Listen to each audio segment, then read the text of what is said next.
Good morning. Ayin Beis, volume 3. We are on page 1257.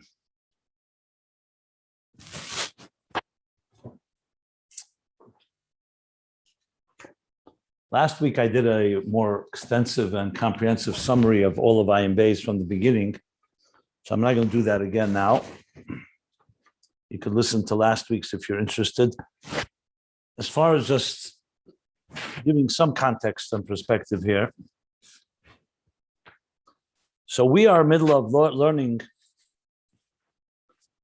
in the beginning of volume 3, the final step in the verse,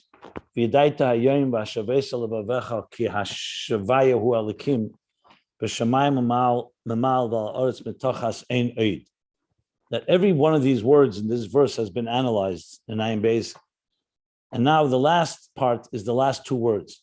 So we learn v'yadaita hayoim, what v'yadaita means, das, that we should be aware, the perception of das, intimately aware. Hayoim, he explained, is yoim and laila, rotze and shuv, simtsum and gilui, so that they're both dimensions, day and night, where also the simtsum we're looking to transform.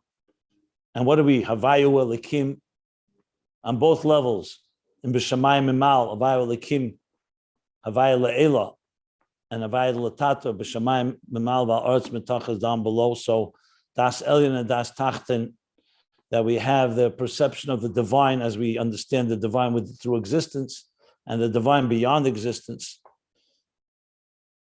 And then the last words are Havaya elikim b'shamayim mitachas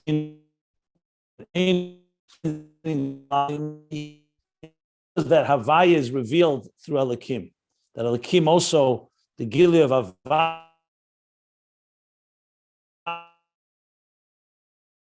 but also darkness and the very existence itself also root and is the nature. And to understand that, the Rebbe Rashab went into this long discussion, first talking about that element of Malchus, not just receiving from Zah, moon, not just receiving from the sun, not just being equal to the sun, but actually giving something to the sun. With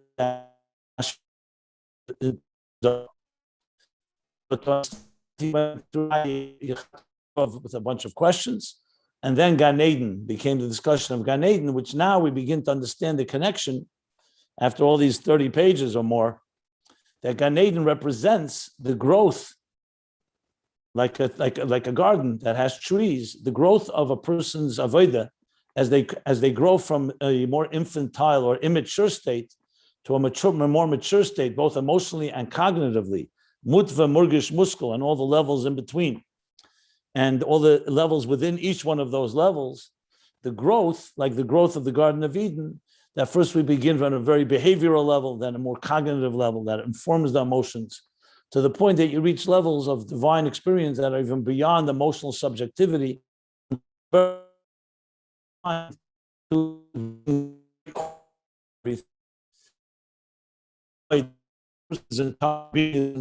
Consumed with godliness, and that elevates the midas to the level of seichel, and it elevates the seichel to beyond seichel, to the point where the meichin is now in a zivuk shalim or shlim, a complete union as it gazes at arich and atik, as we learn at length all these different levels. So Gan Eden essentially plays itself out, all of that. So Gan Eden, therefore, it represents a person's avodah, and also that which is there before the avodah, which is what we're discussing. And we're now going to enter the next zone, which is what happens through avodah. So Gan Eden represents all this growth, but most of it is natural growth with some avodah. It's not like there isn't any avodah, but still, Vayita Hashem Elokim es hagan. God planted this garden. This was not that was not a human effort.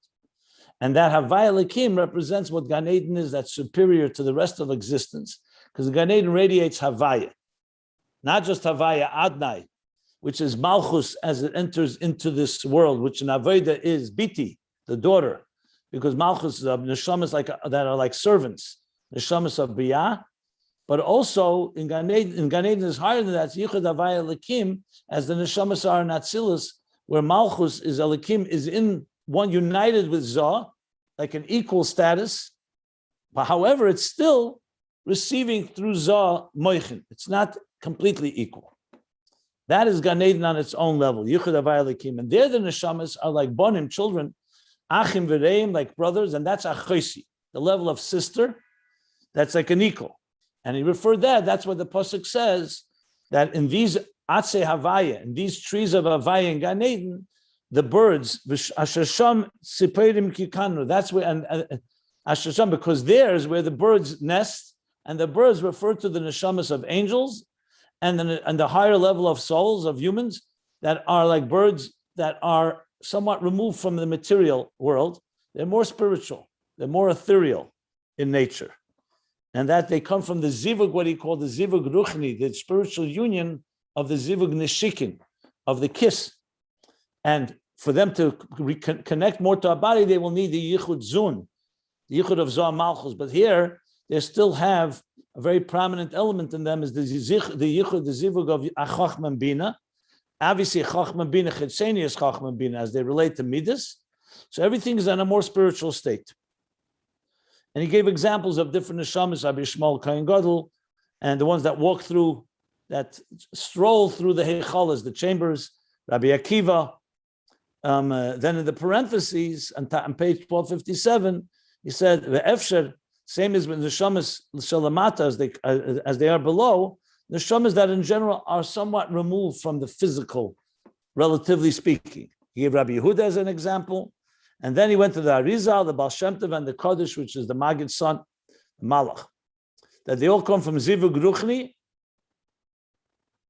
and which has a Maile, he says, even on the Yichud Pnimi of Avah, because they retain a certain element of revealed spirituality, of ethereal nature.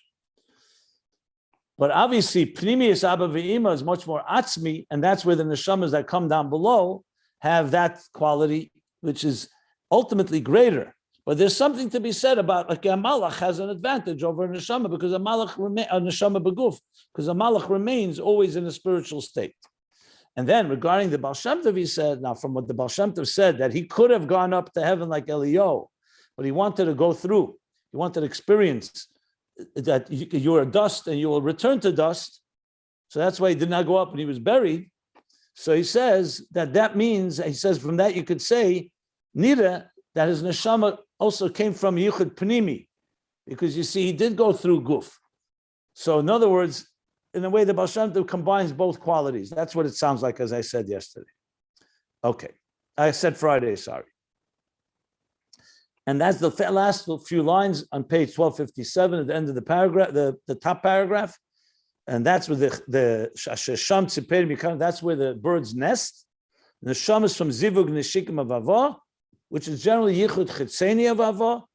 He said generally, because like, for example, Baal Shem Tov would be an exception. Well, Li is the Atzei Havaya B'chinas Zah B'chinas Hagadlus. So we're talking about Atzei Havaya, the trees of Havaya in Gan Eden are Zah, as they are in a mature state. Gadlus Ima. Achesi, that's why he says, Asher Sham Tzeperi Mikanu, because there in those trees, that mature trees, is where these higher neshamas nest. Neshamas called Achim V'reim, brothers and friends. And that's a summary of essentially what we're learning right now, which followed the long discussion of all the growth of all the levels. So now we're speaking about it in the context of Gan Eden. But we understand now how Gan Eden is higher than the world, because the world is Yichud Havaya Elokim L'Tzorecha Elements, the divine energy that is dedicated to creating and sustaining the world. Gan Eden is a special place, is the divine. You're getting a sense of the divine on its own, not completely on its purest, highest levels, but more spiritual than it is as it extends to the world. Yichud Havaya Elokim, as he put it. These are neshamas. No, it's not just biti, but achesi. But now, what about the avodah? The big question was, in the beginning of this section, if you look at page 1254, which follows what we learned back in page 1220 and on. He says, what's the difference in Gan Eden? One difference is between Gan Eden and Elamus. But what's the difference in Gan Eden? Ben Amshach beGan Eden Mamshichim Teisva said, I de'aveda shal zeh nemer vayinechei beGan Eden la'avdel l'shaman. Since Gan Eden is the level of Bina, And we already learned Bina as it associates to the midas, to Atzeh Havaya, to the trees. And we spoke about Atzeh being both Zah or Chochma, but as Chochma relates to midas. So what is now Gan Eden after Avodah? Once Adam and Chava are placed there, and you don't just have the trees and the birds that nest in them, the souls. What happens when there's Avodah? And that's going to be the next paragraph that we're going to learn now. That's going to be, the pasuk says, Yizbu'u Atzeh Havaya, that made the trees of God, the divine Atzeh Havaya and Gan Eden, be sated, be filled up. And Yizbu is now going to be the key word he's going to use to explain what happens to go beyond what Gan Eden has on its own, is to fill it up. So someone can eat the minimum and be sustained. But when you say Yizbu is going to explain, that means that with more than just the minimum. You're filled up to the brim. You're reaching highest levels in that being that nurturing or that nourishment called Yizbu. And that's what we're going to learn now, the paragraph Omnam on page 1257. You can follow the pages if you wish to do so, the text, ayinbeis.com. We posted all the PDFs of these pages. Now, just because I reviewed, if anybody wants to clarify, ask anything, please do. But remember, Yizbu is going to be explained now, but maybe someone wants clarity about what I just reviewed or anything from the previous pages. So speak up, please, or forever hold your peace. No, you don't have to forever hold your peace. You can speak up whenever you'd like to, and I'll always take breaks to pause for us to be able to discuss whatever needs to be discussed. So there are no questions and no comments. I will resume from Omnam. I will continue on Omnam. Okay. So he says like this, 1257, the paragraph Omnam. Omnam, however, Masha Omar. I could speak up. I wasn't here for a few days. What is Horizal Babal Shem Tov VeHaKodesh Nishmos Eidin? What is VeHaKodesh? HaKodesh is the Avram HaMalach is called HaKodesh. Okay. Magid's son. They called him the Kodesh because like a Malach, like he was like a, yeah.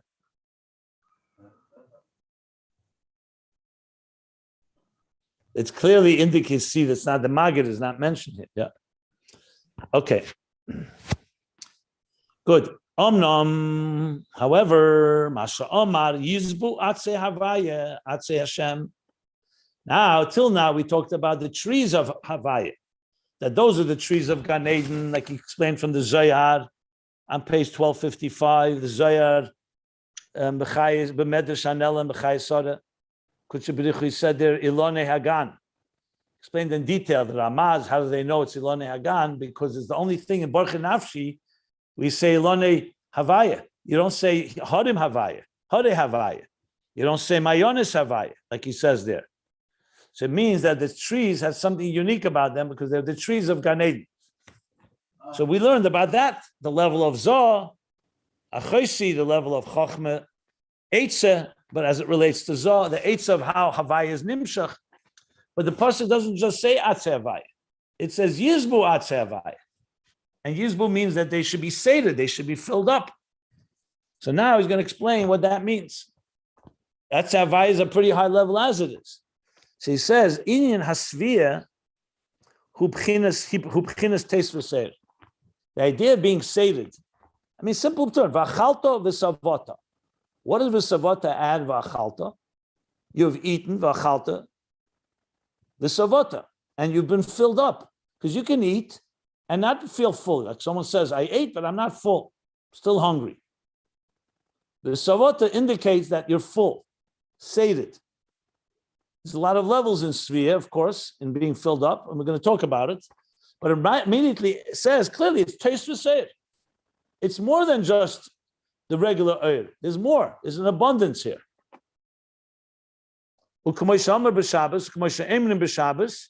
Yizbu v'yisangu mituvecha. Yizbu. It doesn't just say benefit. Yisangu mituvecha means take pleasure mituvecha. Yisangu mituvecha from your goodness. It says yizbu. It should be filled, sated in English. Why? Because Shabbos is not just a regular day. The Shabbos of B'chinas Kodesh, Shabbos is a higher level. It's Shabbos Kodesh. It's a holy day. Like it says, "Ushmartem es Shabbos ki kodeshu, kodeshu, ki kodeshu, b'chinas kadesh mila begarmei." So there's Kodesh and there's Kadesh. Kodeshu, I should say. So there's Kodesh and there's Kodesh when Tavov usually refers to Kedusha as being nimshach down. There's Kadesh mila begarmei. Is not you say something is holy, it's a word of its own, which means it's removed, it's a higher level. Shabbos, Shmatim is Shabbos Kodeshu, Kodesh. B'chinas Kadesh mila begameh. A word of its own, meaning it's standing apart, and it's a high level. V'hainu b'chinas meichin da'aba. What is that in the language of the Sfiris? Meichin da'aba. Hanimshachim b'Shabbos. So in Shabbos, why does Shabbos have that holiness, that unique holiness? Because what radiates and what's nimshach, what is drawn in Shabbos is moichin da'aba, the moichin of Chochma, not just Bina, Chochma. Shezeu b'chinas atzmus. This is a level of atzmis, meaning a core level. Mashalei nitnu le'emes. It's not given for others to benefit from. In other words, it has a level that's beyond. He actually used this expression, you may recall, just a few pages back at the bottom of page 1253. He said it's the level of Kesed. He says, so Chochma has a level that you can benefit from. So this, let me just explain. It's like when you say by Chanukah Neris, why? Because there's certain Kedusha and it shouldn't be used for personal purposes, like to read by or other things like that. So there's a level in Kedusha that is given for us to benefit from, but then there's ones that are beyond us. They are pure and they stand alone. So he's saying that this is the level in Chochma, high like Ayin of Chochma. It remains elusive and beyond us. So this is Meichen Da'aba of Shabbos. He, like I just said, is Bechinas Elyena Sheba Chochma. Before we were talking about a lower level of Chochma. As Chochma comes down to Bina, and as the both of them come down to Zoh, the Midas. Here we're talking about a higher level of Chochma, Shezeh Bechinas Ayin, the Keser Mamish. So Chochma, this Chochma as it faces Bina, it's a spark of an idea that will be fleshed out and be developed in Bina, in the mother. But then there's Chochma as it faces its teacher, so to speak, its source. And then Chochma Ma'ayin Timotza. It comes from a state of Ayin, and it's literally absorbing the Ayin, the bittel. Say Koyach Ma, Chochma, Koyach Ma. The Koyach of Chochma is more the faculty. And the Ma is the Ayin. Ma is like Ma, bittel. And that's the bittel of Chochma as it's experiencing something beyond. Like we spoke about Chochma as being the beginning of intelligence. But it's also experiencing Elokus, the resonance, the clarity, the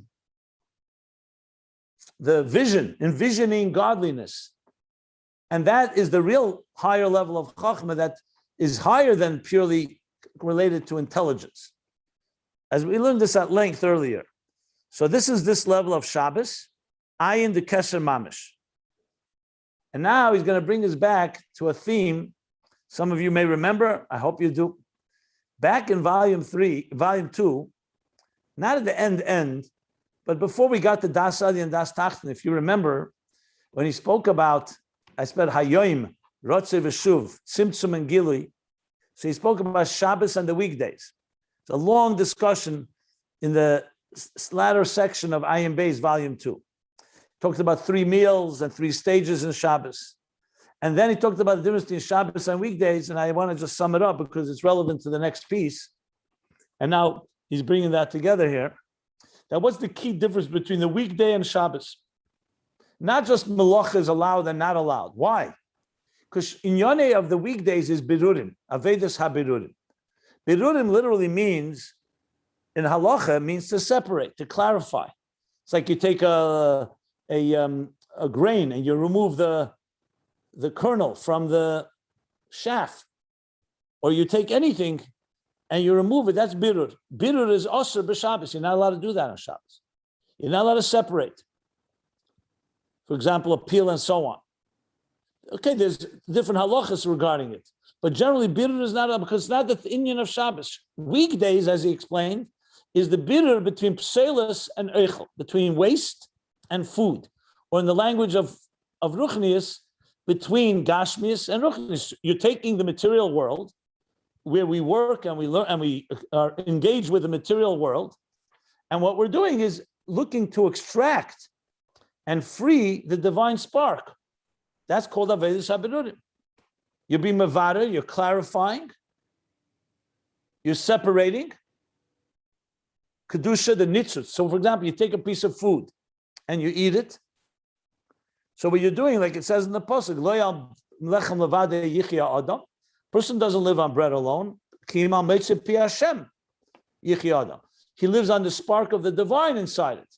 In the language of Chassidus, you're taking the food and not just indulging in it for your own needs and for your own hunger or strength, but in order to use it for kedusha, for a mitzvah, for do something l'shem shamayim. So you're elevating, you're separating, clarifying, separating, and elevating the spark. That's called birurim. On Shabbos, the avodah is in kedusha itself. We'll talk in a moment about birur eichel metoich eichel, but not pselis metoich eichel or eichel metoich pselis, as we explained in volume 2. So on Shabbos, we say it's not avodas habirurim. In that itself, he spoke about 2 levels. It could be birurim, but from holy to holy, from eichel to eichel. Or a higher level which is completely higher than birurim, and that's why man, lechem in hashamayim, though it fell only in the weekdays, but it was produced on Shabbos, because lechem in hashamayim has no pselis, it has no waste. Whatever they ate was completely digested and completely absorbed. There's no klippa, basically. Birur means there's a klippa, there's a shell, a husk, and you're removing the fruit from it. Or the other way around, you're moving the klippa from the fruit. In Shabbos, we either are not klippa and kedusha, it's more within kedusha itself, and there is a birur on one level, or you reach a level that's completely beyond birurim, like lechem in hashamayim.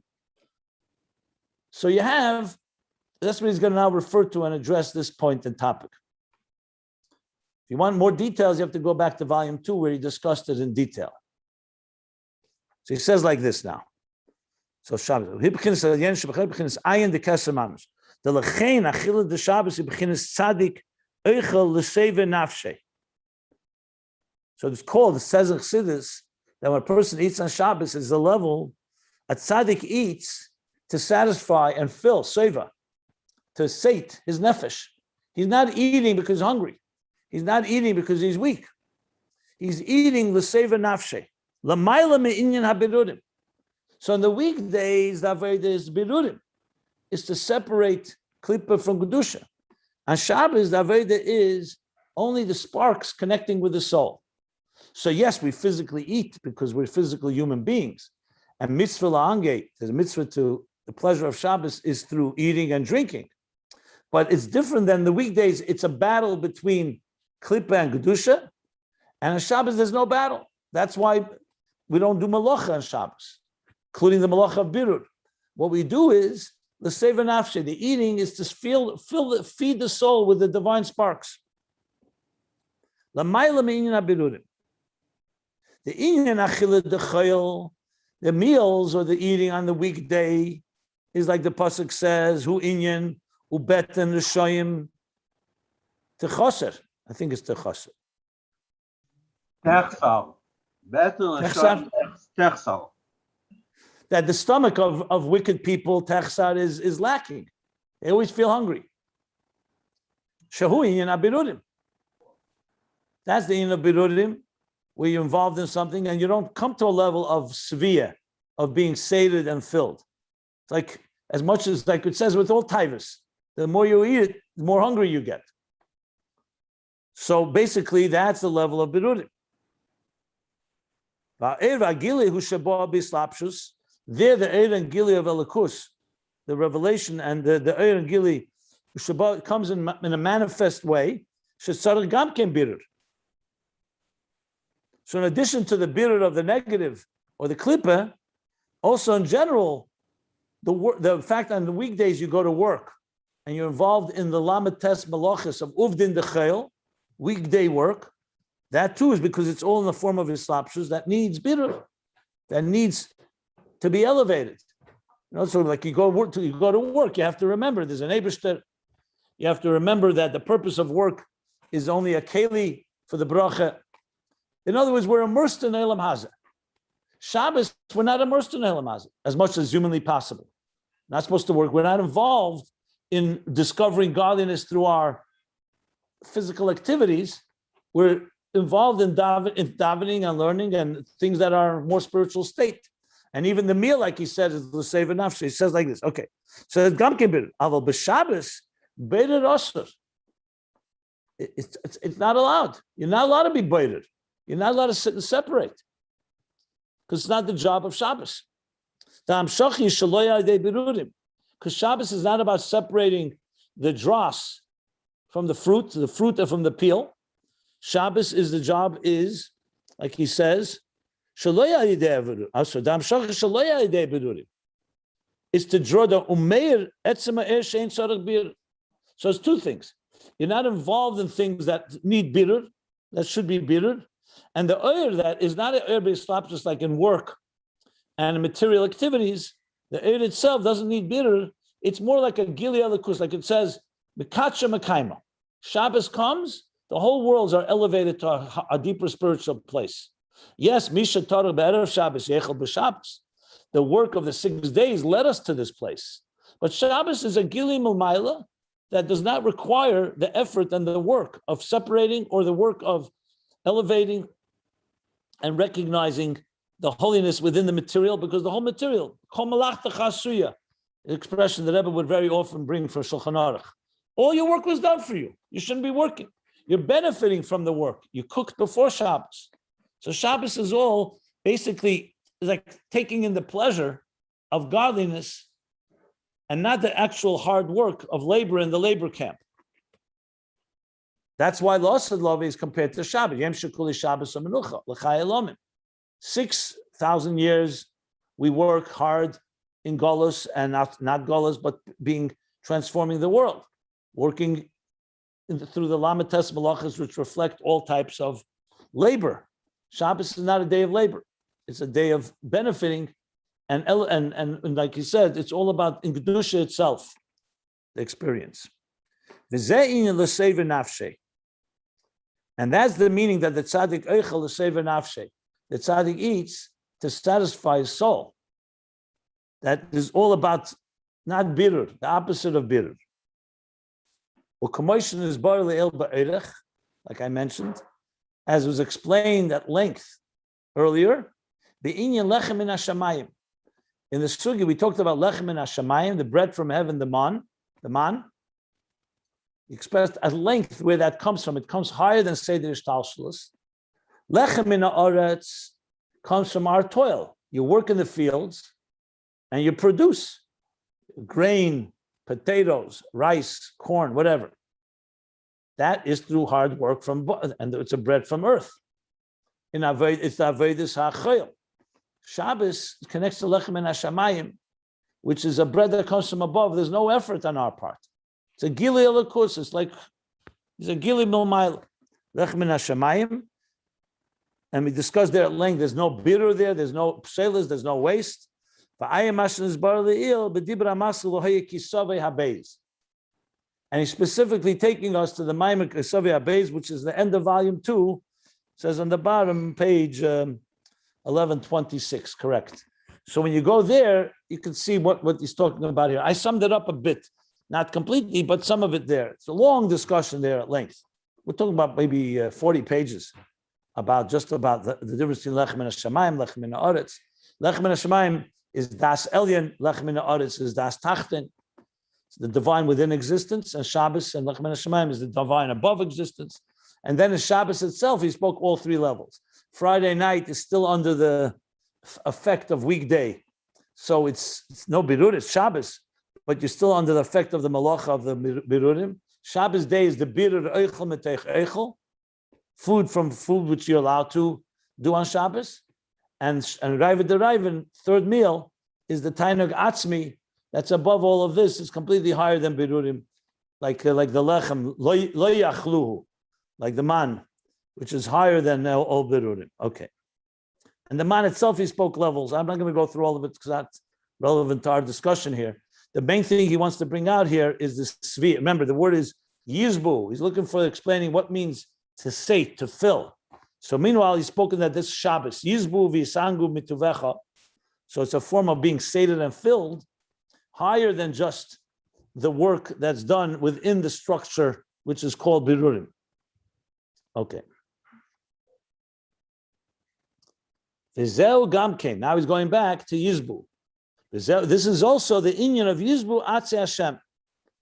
That this Atzei Hashem that we've been discussing will be filled, sated. What does that mean?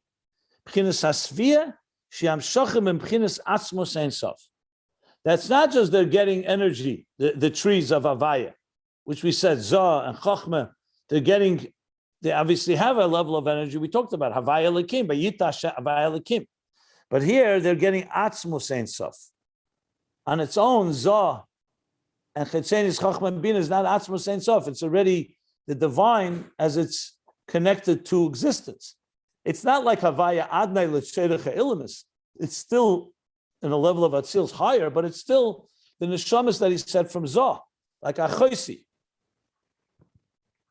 So he calls that, but however, the Yizbu Atzei Havaya, which we're going to learn comes through Avodah, causes Atzei Havaya to go to a level that is higher to Atzmus Ein Sof, receiving higher than the divine within existence. I mean, in very simple terms, we say in the Chumash, we say it in Kiddush every Friday night. What do we say? That God created the world in 6 days. A Yemer Elikim, you have a Elikim invested. It's all a divine world. God created it all. But then, all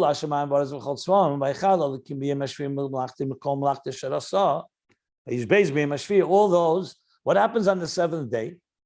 So we know it's not a physical thing, God stopped working. It means, instead of being immersed, like the king is not involved now with a million dead yeta, which is the common mundane matters, he's going back into his natural palace, which is what? Is Elikus.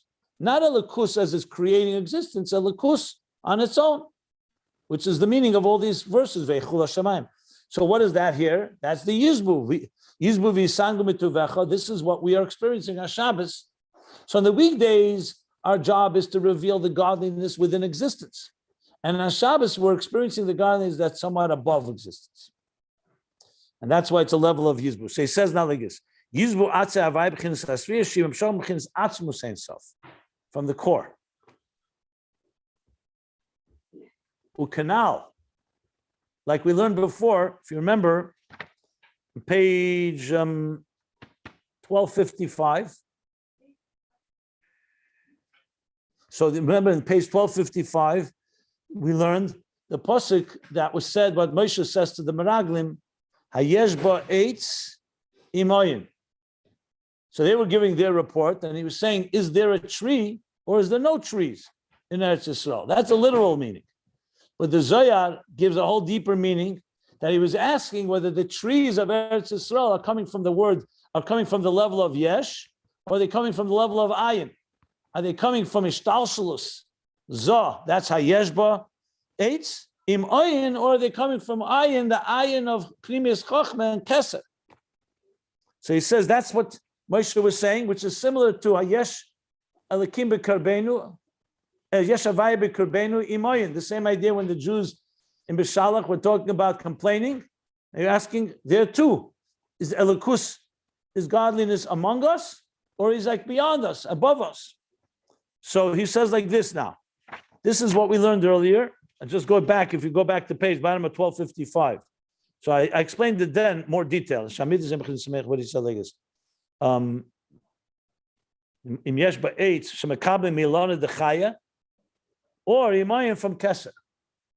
Okay. So in other words, I'm a Mekabel from the Elonis of Atzei Havaya. So he says like this. This is what it means.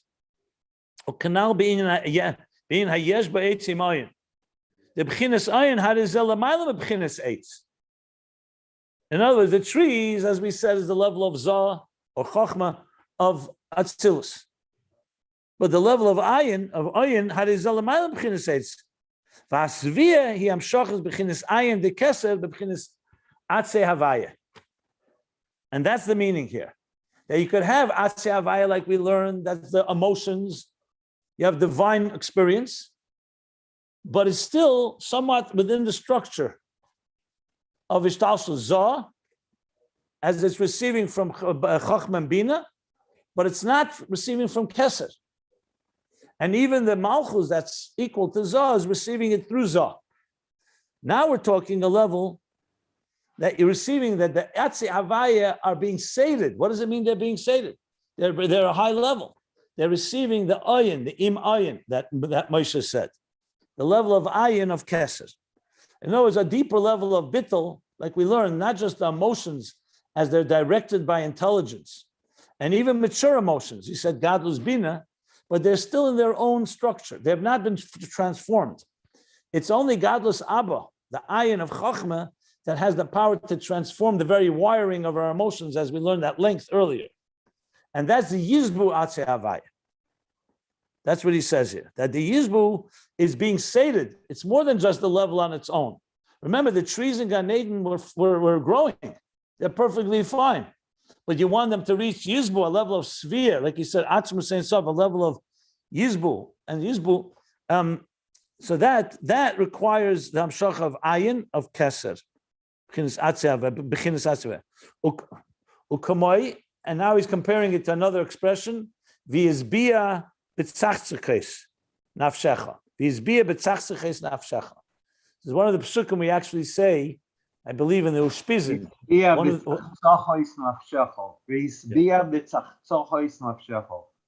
So it's one of the verses that is said by one of the Ushpizin on the 7 days of Sukkot. So it's the word is hizbia. Tzachtzachis means things like playthings. Like things, in other words, the shashuyim, the highest levels of tainug, are called, sometimes the word, I remember the pronunciation is tzachtzachis, actually. You're saying tzachtzachis. Could be. Okay, vizbia, but that your spirit, your nafshecha, your soul, should be sated with this deep level of pleasures. Isa b'zeir rakia. The Zeir Harakia. It's a commentary from the Ramaz, basically the students of the Arizal, in Emer Kuv Dalid, page 104. That's what it says there. What does it say? That this is the level, Shahu Inyan Esesfir is the Atik. Remember, Atik is associated with Tainuk, with pleasure. So he's saying that this level of Izbiyah, B'tzachtzach is Nafshecha, is the level of the 10 spheres of Atik. That's Primis Keser. V'hainu, and what does that mean in the context? V'hainu, this means, commotion is barely ill, as we learned earlier, the Inyan Shin Ayin Nohedin, he's bringing us back, remember, that it gazes at the Metzach of Arich, which draws from the 370 Nohedin, lights, energies, Shememitzcha da Arich, the forehead of Arich, this means it's coming from the 10 spheres of Atik, which is the head in the head of Arich. So the forehead of Arich contains within it, like he says, that within the reish of Arich, and the head of Arich is the 10 spheres of Atik, and that's Vazbia b'tzachtzachis nafshecha, this level of sphere, of the ayin of Keser, feeding and sating and filling up the Atzei Havaya, the trees of Gan Eden. That's Yizbu Atzei Havaya. Beautiful. Umisham, look, he's not explaining now the avoid of it. I want to read it, then I'll explain what we're talking about. Obviously, we're all talking about the level of emotions and the mind as they're now experiencing a divine, transcendent, higher consciousness.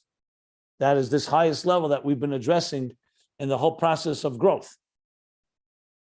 And then he's going to say that this comes through the Havaya of B'chol Moedecha. That's going to ultimately be where he's going to go with this, which brings us to this place. So, but let's continue reading. It says, Umisham nimshach ba'aba v'ima, and from there it's drawn into Chochma and Bina, b'bchinis yichud pnimi, the internal union. Remember the yichud pnimi, the zivuga shlim, a complete union, an eternal union. That should be an extension, a drawing of the inner and core meichin into Zah, which is what creates the Er Chadash, a new energy. Is he going to say that? He'll say it soon. But yeah, at the end of the paragraph, he says Er Chadash Mamish. So this isn't just meichin that's sustaining, like the mother that protects and guides and trains her young. Eim harevetzes ala afrechin, or ima revia al benin, that she's hovering over and protecting. That's developing the emotions on their level that they should grow to their capacity. Now we're talking about something completely higher, where you're receiving, Midas is receiving from Meichin Atzmim and Pnimim and Atzmim, from Atik through Arich, all the way into Abba V'ima Chochma Bina, that's Nimshach into Zah. And that is Yizbu Atzei Havaya. Now the trees are no longer just reaching their natural capacity. They're receiving a whole new level of energy from the level of Im Ayin. Yesh Eitz Im Ayin. The Yesh Leimer, and we can say, the Inyan HaSfiyah, this Inyan of Sfiyah, of being filled, Ein Rak Mili Hachson. It's not just filling that lack of something. A person is hungry, and they eat to the point that they feel full. Mili Hachson, just filled what was lacking. Hainu Mili Haravet, which means that you've satisfied your hunger. Person was hungry, they ate a meal. He's saying it's not just that you feel full, meaning the lack, the absence of hunger. There's something more to Svia, he's going to say, than just the absence of the lack. It's not just the absence of hunger, the absence of what's lacking. Ki'im, Svi says, Yesh Leimer, Lies Sova B'yeser. You should be increasingly full. In other words, not just, let's say the gas tank was empty, and now you filled the gas tank. No, it should pour over. It should be more. Sava b'yeser means over. Now, of course, he doesn't mean indulgence, because the Rambam says clearly you're not supposed to eat more than, you should leave a little hunger left. So he's not talking physically here. He's talking about ruchni, is that it should be sava b'yeser, v'im kain, and that's the Yesh Leimer. Says if that's the case, then it's like wealth. Wealth is not just the absence of poverty. Like, his person is poor, and then he makes money, and he has enough to live by. He says, Oisher is more than that. Shuriboy hashpa. It means an extensive, an abundance of hashpa, of blessing. Loirak dai machsere. Dai machsere means enough, like the mitzvah to give someone enough that he should not feel a lack. It doesn't mean you have to make him wealthy. Dai machsere means you fill the lack. Person doesn't have enough money or enough food to eat. So you buy him food. That's l'mas achsan. Ki'im la'ashpia b'yeser. The chayiv la'ashrei, and we learned this in volume 1, is not just to fill the empty and just reach to a point of satisfaction, meaning, okay, I'm fine. But it's to spill over la'ashpia b'yeser, mashpia even more. The miliach son nurak me'eres da'atzilis. When you say miliach son, filling the lack, that's only eres of atzilus. Eres of atzilus could have been diminished, so you replenished it. Like we learned somewhat when we talked about Shaddai with the Oves. The Oves corrected and fixed the pipes, cleaned up the pipes, so the world should be as it was by Gan Eden before Chetei Tzadas. But that's just bringing it back to the way it was. Doesn't bring it to a higher level. So he's saying miliach son is just eres datzilus. And the same thing in a higher level in the parentheses, v'chein misheder shemokara eres. That also higher, but it's from the source and the root of the eres of atzilus, meaning the eres of the structure of existence. Avala oisher, but the wealth, when he's saying this level of yizbu, filling up more than just the necessity. Hu hamshach mebchinas atzmus ein sof. that's coming from beyond the structure of existence. That's not even a mocker to ishtalshus. It's like similar to what we talked about difference between tefillah and bracha. When you give a bracha to someone, it says you're being megala that which they already have, except it's concealed or has something blocking it. That's why Yaakov, when Ephraim and Menashe were placed before him, so why did he have to cross his hands? Why didn't he just give Menashe the bracha of the firstborn? Because it's a bracha, and a bracha you can't give something someone doesn't have. He saw that Ephraim has stored in his mocker. He has stored a certain amount of the bracha he has to give. Menashe did not have that. So Yaakov was not being mamshech a new oir. He was revealing an oir that was there already. When you come to someone for a tefillah, you say Yehi Ratzon. Tefillah has the power to change destiny.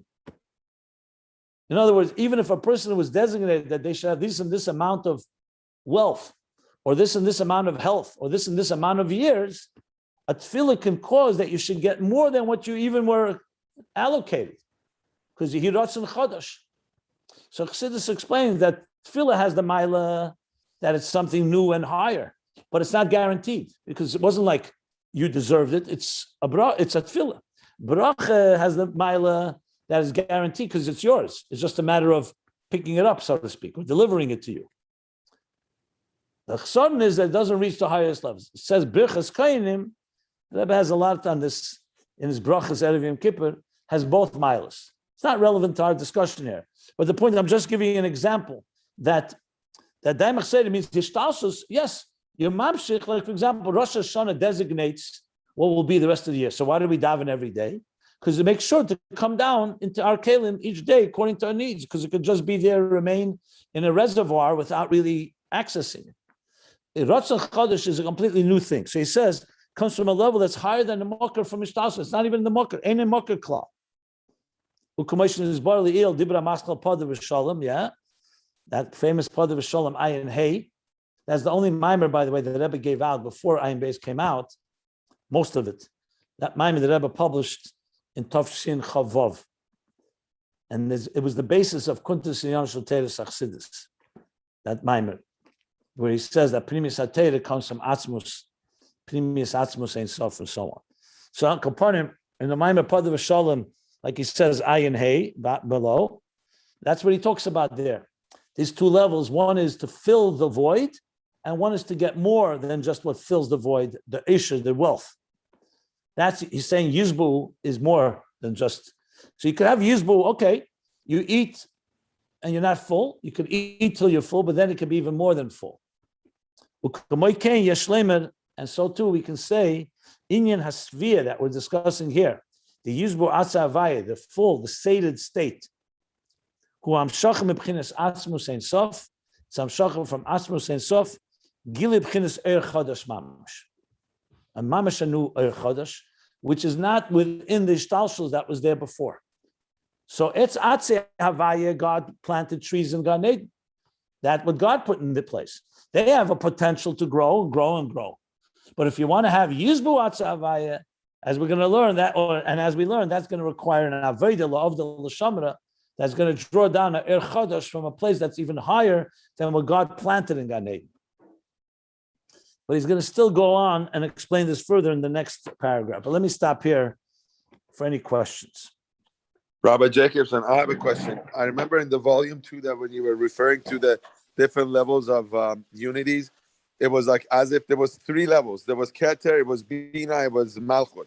And the first, the Friday night meal was as if Keter and Bina were invited in Malchut's domain.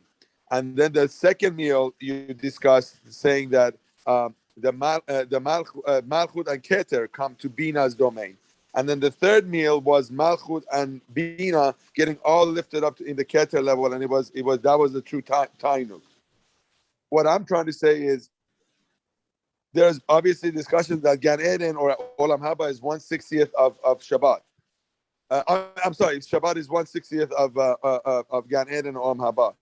Is it fair to say that basically levels of Zod, that there are certain levels that are lifted on Shabbat, and that's what allows us to be able to tap into that reality, to new realities of Gan Eden. And that's why, like, if you're studying Torah, if you say one word is worth 1,000, because all these, the level of Zah, so to speak, is muted. Is that fair to say? I'm not sure what you're saying exactly. Are you repeating what it says there in that Maimor? No. In volume 2, just when the whole discussion. I know it. I know. Yeah, he's citing volume 2, but I'm not sure. What are you're repeating what it says there? I'm not clear what you're. I'm repeating, but I'm also saying is it now that we know all these emotional maturations, the things that we know now wasn't discussed obviously in volume 2, that gives it a whole new meaning as to why Shabbat is so special, in a sense that there's a lot of veils that are lifted, and that's why we're getting a taste of Gan Eden. That's true. Yes, that's correct. Yep. And he explicitly connects it here that Shabbos is the level of Svia, Yizbu Atse Havaya, the Yizbu Visanga, that Shabbos is an element of that, higher than Birur, yeah. Thank you. Yeah. He still hasn't spelled out, however, what the actual avodah is. We already learned it earlier, that's the B'chol Moedecha and all that, but he's going to spell it out soon. Any other questions?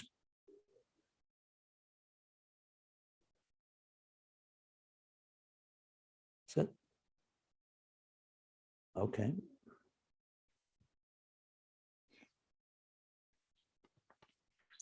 So, where are we?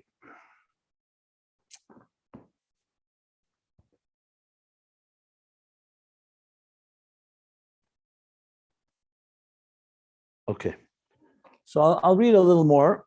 We'll start because he's going to continue explaining now this idea, and says V'zeu shekosav. So he brings the pasuk Mishlech of Zion. This is what it says in Mishlech in Proverbs 27:7. Nefesh sava tovus nefas v'nefesh rava kol mar masuk. So he says, the sated soul tramples on honeycomb. Nefesh is honeycomb, because once you're sated, you don't care. Honeycomb is a very rich food. It's honey. But because the nefesh shveya is already filled, it tramples on it like it's insignificant to it. The nefesh re'eva, and the hungry soul, not the sated soul, kol mar masuk. Because it's so hungry, everything that's bitter is actually sweet to it. That's the simple explanation. Everything that's bitter is sweet, because when you're hungry, you eat anything. That's the simple explanation of the pasuk. But the Rebbe Rashab is going to use this pasuk to explain the difference between hunger and being sated in the context of Yizbu. We're talking about a soul being sated. So he says, well, pi poshet, according to the simple interpretation, says the Rebbe Rashab, Mashakosher nefesh shveya, a full soul, a soul that's sated, koya le'umazeh. It's referring to l'umazeh, to the other side. It's someone who's like indulgent and filled themselves up with whatever. Shenikrayim reiva, ukmei leman shefeis hareva.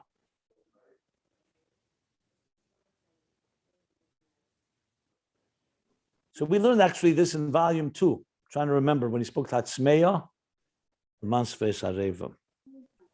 Sfeis harava esat smeyo. I think it's. What does it mean? What does it mean? What does it mean?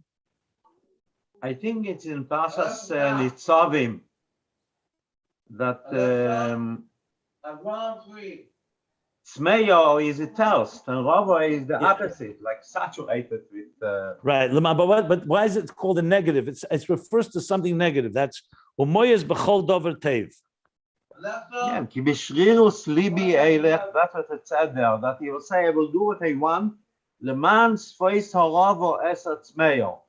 Then it said, lo yoive Hashem sloyach loi. Ki oz yeshan af Hashem v'kinoser b'ishahu. Sfeis haravo esat smeyo, I think, means he will do what he wants. Okay, fine. So it's a person who's basically indulging, exactly like I said. So it's le'umazeh. I'll look up the pasuk and I'll see it. Umoyes b'chol davar tov, and he despises everything that's good. Basically, he's self-indulgent. So based on that, then the pasuk is talking. So that's why he tramples on. He doesn't care about the honeycomb. He doesn't care because he's satisfied with himself. So nefesh shveya means negative. He's like it's a fid. He's filled with himself, and he's indulging. Ach yesh lefarish, says the Rebbe Rashab, even though that's a simple interpretation. However, you could interpret ach yesh lefarish. You could interpret this. Gam came b'kedusha. You could interpret this verse also in holiness. The nefesh shveya, next page 1258. That the nefesh shveya, this sated soul, had his elamayla menefesh rav. This is higher than the thirsty or the hungry soul, I should say. He's going to explain what this means. Because the souls of Israel, nikraim re'evim, they're called hungry ones. Ukamoit shenikra hatzmeya, shein tzmeim liyetzrim, or hatzama, I think hatzmeya or hatzama. That like the thirsty one, that they're thirsty for their maker, for their creator. Yetzrim is the one who shaped them. Ukamoit shekasav re'evim gam tzmeim. They're hungry and they're thirsty. So this is all a malyusa, because a soul is hungering and thirsting for God. So we see from that this is a positive level. We're not talking about someone. Okay, so that's the Evim Gam Tzmei. And it's soon going to talk about a sated soul. We'll see in a minute. She has Beis Bina Ravin. Now it's explained elsewhere. There are two types of hunger. One hunger that is due to lack of eating, like a person who has not eaten for a day or two. He's hungry. The second type of hunger, it's hunger that comes dafka from eating.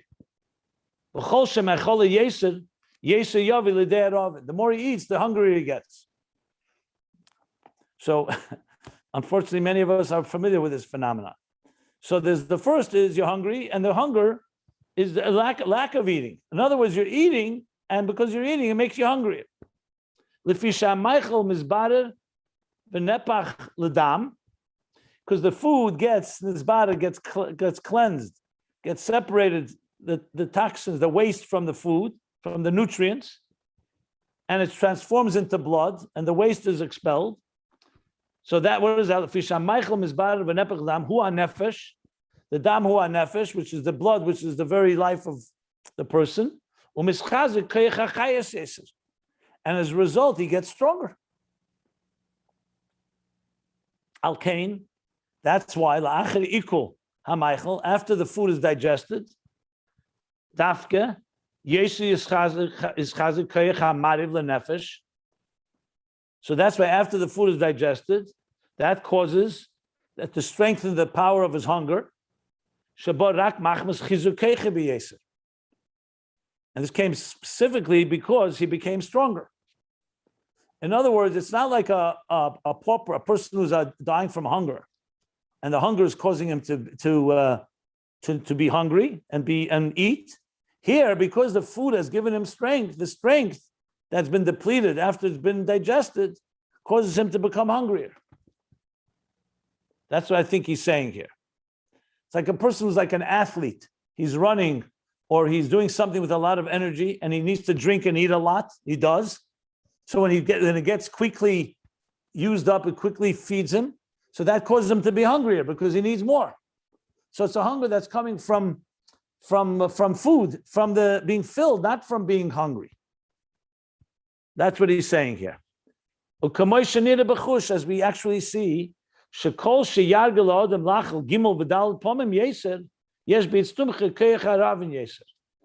the more a person eats, to eat 3 or 4 times, the more his stomach becomes hungrier, basically. That's what he's saying here. But this may be an expression from some, I'm not sure from where, maybe the Rambam. He says, the time a person eats 3 or 4 times. Yeser, yeah. Or yeser more, 3-4 times more, I should have said, gimel tam yeser. Yes, but it makes him hungrier. Yeah. This needs to be, we see this. You see people who eat less are hungrier, are less hungry. People who eat more are more hungry. But this is not necessarily a bad, it's just saying it as a statement right now. And in this itself, there are different forms. Different variations. Begasus vidakus. In the crassness or in the subtlety or in the edelkeit or the refined state. Shemisha rogil v'lechem poshut.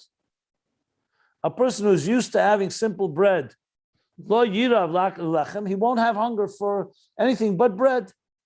Umisha rogil b'madanim, someone who's used to sweets and pleasures, yirav l'madanim, he will be hungry for sweets and pleasures.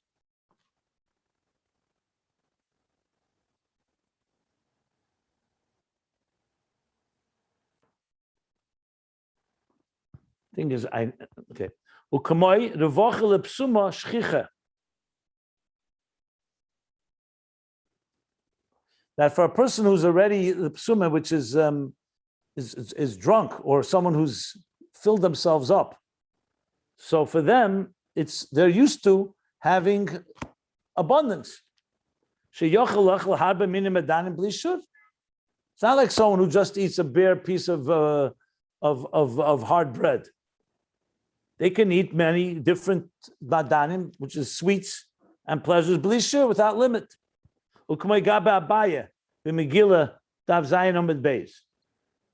the Gemara talks about Abaya, Megillah, Dav Zayin Amud Beis. I don't remember what it says there, but it probably talks about this. I have to look it up. But it's clearly talking about someone who, like you're talking about people who have means, they have meals when they get used to eating at feasts. That becomes their state, that becomes their standard for what they're hungry. And the same thing is beruchnius. I know some people may have gotten excited. He's talking here about meals and so on, but he's talking about beruchnius. That Torah nikra mazon, Torah is called food. And your Torah within the stomach. So in other words, Torah is compared, like he says in Tanya Perikei, that Torah is compared to, you take an internal, literally, meya means the stomach. So obviously you don't swallow Torah physically, but it's internalized as if, like food is internalized, not like air or like garments. You're actually digesting the Torah you're learning.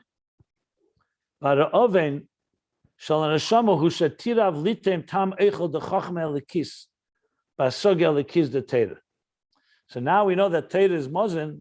So now this thirst, the hunger of the soul, in a positive way, is that it's hunger to taste of the food, of the chochma, of the delicious, the tam, of divine wisdom, basogel lekiz the Torah, and divine comprehension in Torah, of Torah.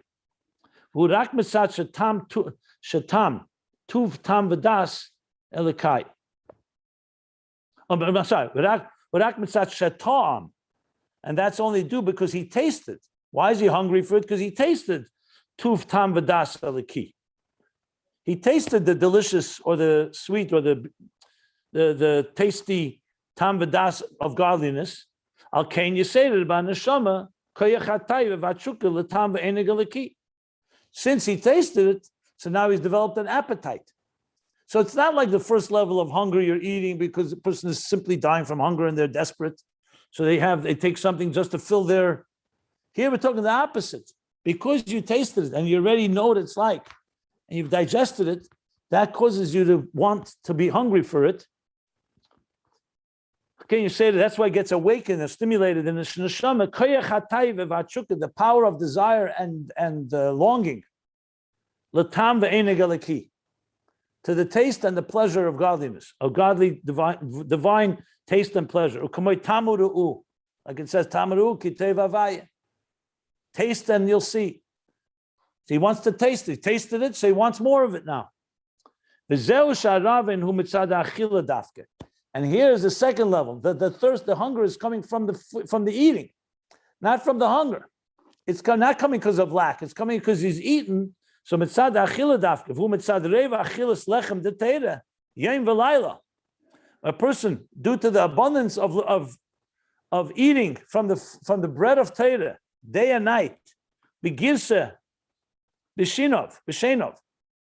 The girsa, when he learns, it says that when you learn begirsa, it's like chewing on something with your teeth. So he's learning girsa is learning something, reviewing your learning, not necessarily iyun in depth, but girsa. Begirsa b'shen, like, so when you chew something, same thing you could chew on an idea. You've chewed on Torah. So a person has chewed on Torah, using food metaphors, as you can see. And due to the abundance of eating the bread of Torah day and night, shein lamed beis nesivas de chachma, just like there are 32 teeth, they correspond to the 32 paths of chachma, of Torah. So in Ruchni, is the teeth are, you essentially chewing on and putting your teeth into a Torah that you're learning, the lamed beis nesivas chachma. Ukamoi, I think girsa nafshi l'ta'ava, l'ta'eva. I have to look up what this means inside, but it clearly means girsa, like learning. Because nafshi essentially is dealing with the hungry soul, or yeah. V'yeda b'teich meyav, and this Torah goes within into his gedern, means into his very innards, like his stomach. The Torah has been absorbed in the evarim of the nefesh, just like the body absorbs food. The soul, the nefesh, also has evarim, spiritual limbs and organs, and it absorbs Torah. So all this, you see how Torah is identified with basically hunger and food and eating.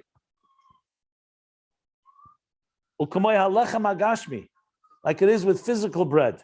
When it's not baked well, it will not be digested properly in the stomach, and it will not be absorbed into his limbs and organs, into his body. To be converted into the dama nefesh, the blood. So if something's not baked well, it's like underbaked. It can actually cause problems, but it's not going to be digested and become a life force in a proper way. But when it's well baked, then it gets digested and absorbed in the evarim, in the limbs and organs of the person. And from that, it turns it into the blood of the person as it breaks down the nutrients into the blood. And like we said, and that'll cause him to desire to eat more. So it's the being fed, being filled, that causes him to want to eat more as it gets absorbed. Kamoi Kain, the same thing is in the Nimshal. Hu belechem the Torah, the same thing as the bread of Torah.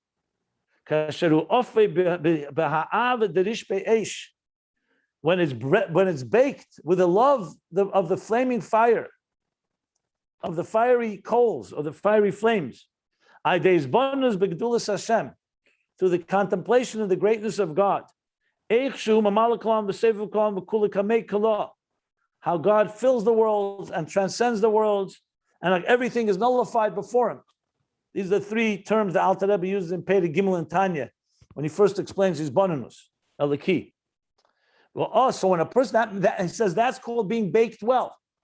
So it's not just you're learning Torah. You can learn Torah without thinking about God or the grandeur and the greatness of God. Then the bread that you're eating, lechem, the Torah, is not baked well, won't absorb properly.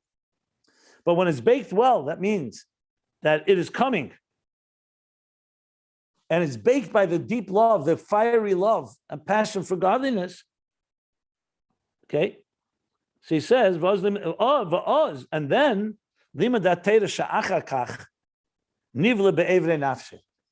the Torah that follows after such a deep love or passionate love to God is absorbed in the evrev of his nefesh. It's really internalized. The nivle be'evrev nefesh, and it becomes one with him mamish. Literally, the Torah.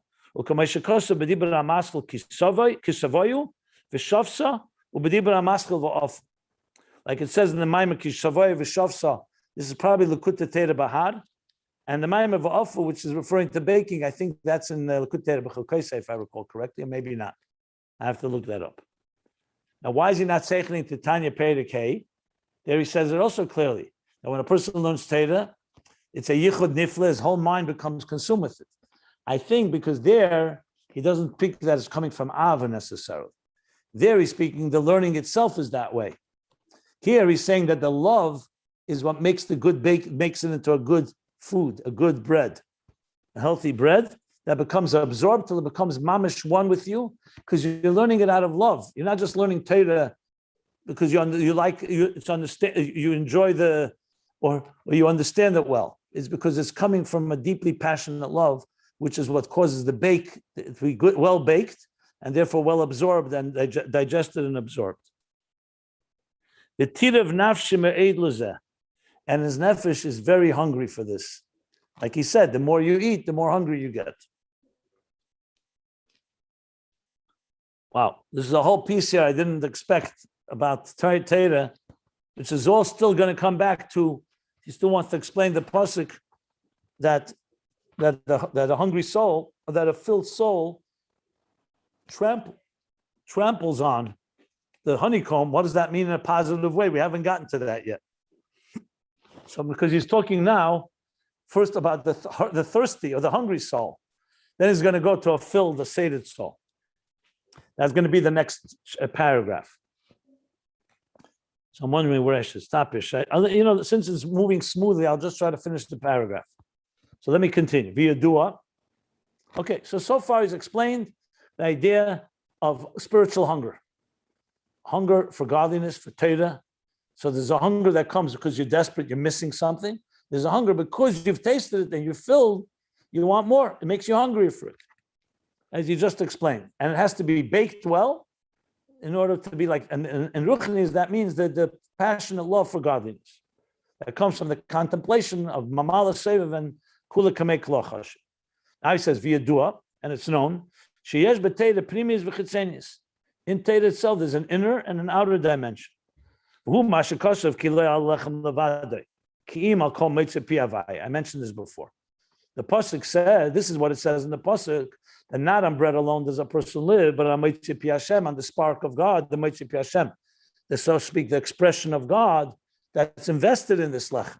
Not lechem makes you live; it's the godly power that gave lechem this. So he's saying, what is that? V'hu b'chinas haruchni is the Torah, b'chinas primis ha-Torah. So in Torah, this is about physical bread. In spiritual bread, there's also like that. There's the outer spiritual bread is chitzenius ha-Torah. Primis ha-Torah is the Motzei Pi Hashem. Primis ha-Torah. The ruchni is the Torah, the spirituality of Torah.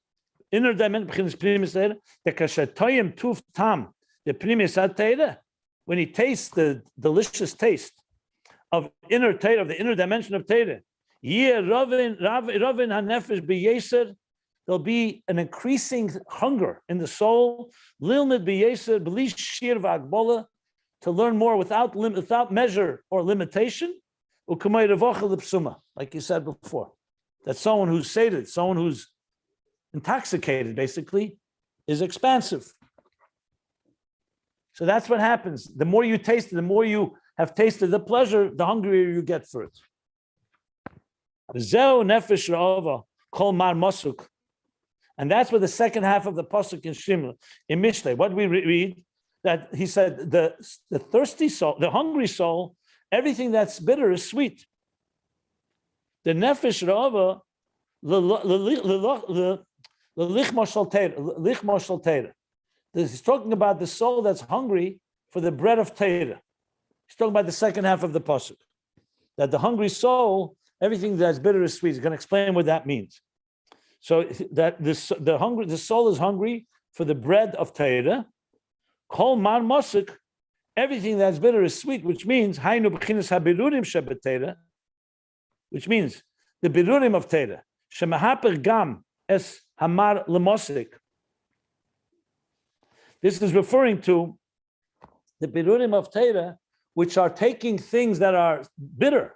For example, when Torah is mevarer, clarifies, this is kosher and this is not kosher. So it's taking something that is mar and turning it into sweet because it's clarifying what is allowed, what's not allowed. When you talk about higher than birurim, we're going to learn in the next paragraph. So they're not talking about something that's bitter. But here, a person who's hungry for Torah, he says the mar is going to be turned into. He says,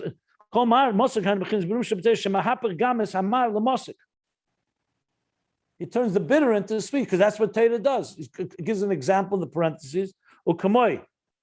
Hashem ate when they were looking to have, when they said the water was bitter. So God threw a piece of wood into it.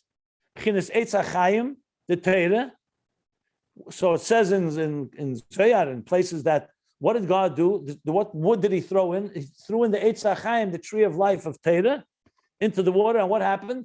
The water got sweetened. So you see that Torah sweetens things. It sweetens even the negative or even the bitter things. And also the revelation of Torah itself comes in the form of birur. When you learn Torah, it's birur, clarity, and that talk it's involved in like the lamates malachas, the 39 work that I explained before is all birur. Hazareya, to plant, to sow, hacheresh, to plow. These are all work. This is called birur. You have to work the field. It's hard work of turning a raw earth into something that can be a soil that can be fertile. In Torah itself, we also have these 39 malachas. In the Maimer Ayin Beis, I remember in volume 2, he spoke how in Torah, planting an idea, plowing the idea with your mind. So the malachas themselves, besides the Torah speaks about them, in Torah itself, you have birur. That's what he's saying. First, I thought he meant the Torah is concerned about birur, meaning it's addressing clarity in halachas. He's saying here the Torah itself is in a form of birur that you have to work hard, like the 39 malachas in Torah. He doesn't go through all the 39, but he goes through quite a few of them there. And he said, this is the work and the exertion, the effort and the exertion in studying Torah. It comes through work and effort and exertion. That is due because you're not doing it from above. You're immersed in it, internally immersed. And what's the inyan is to be mevarer with the power of Torah. That's why you could talk about hunger and thirst. Hunger and thirst is only in a place where there is some type of lack of a lack. So basically, what he's saying here, this whole this last part of the paragraph, is that you have in Ruchnius, just like in Gashmius, the idea of hunger and thirst for Torah. That comes that when you learn Torah, you develop even more hunger. And now at the end here, he's saying that this is also mar moshe because it's all about birur. The Torah is immersing itself, and you're like taking something that initially is bitter, turning it to sweet, and that's all connected to a hunger that is only shaykh when there's birurim. Yeah, hunger and thirst. Obviously, the subject is not over. The next paragraph is going to start talking about what about a sated soul. This is a hungry soul that gets hungrier as it eats. So he's going to talk about a higher level, and this is all going to come back to, are we talking about birurim, or like Shabbos that's higher than birurim? So Gan Eden on its own, or Gan Eden through Havaya that becomes a higher place. So we're not finished, so we're going to stop at this end of this paragraph, closer to the bottom of page 1258. Anybody have any questions? If not, we're going to stop here.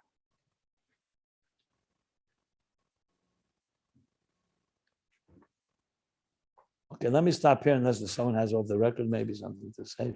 So I'm stopping at the end of the paragraph, the lower part of 12.